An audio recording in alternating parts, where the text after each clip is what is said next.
Storm Publishing presents The Liar's Bones, written by Morag, Pringle and read by Helen Mcalpine. Chapter 1.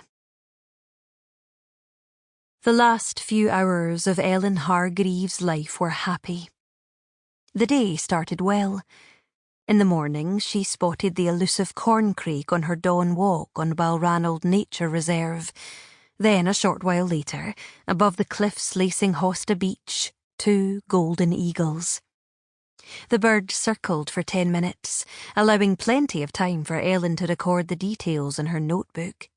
The only blight in an otherwise perfect morning was her failure to spot the snow eagle rumoured to have taken up temporary residence near Scolpig. Maybe tomorrow. On her way home, she stopped off at the co-op for bread to go with the mussels she planned to have for lunch. A chance conversation with one of the girls on the checkout had given her an important lead. Duncan Moore from Grimsey had once lived on the Scottish Highlands and knew more about their history than any living soul. It was all coming together. If only she knew for sure that the bone she'd found was human. Unfortunately, rib bones were the hardest to identify. Maybe she'd get a reply from her friend at Guard Archaeology later today. Ellen didn't have email, her cottage didn't have a telephone, and although she had a mobile, it almost never got a signal. All it was good for was taking snaps. She had to get back out to the monarchs and do some more digging, but she needed someone to take her. Preferably in the next couple of days. Today, with the sun shining and the sea a perfect mirror, would have been perfect. Her unscheduled visit with Duncan Moore meant she was much later arriving home than she'd anticipated.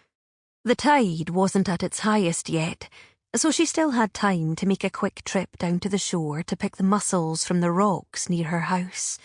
It wouldn't take long to shuck the shells and fry the shellfish in butter and garlic. Her stomach growled. It had been a long time since breakfast.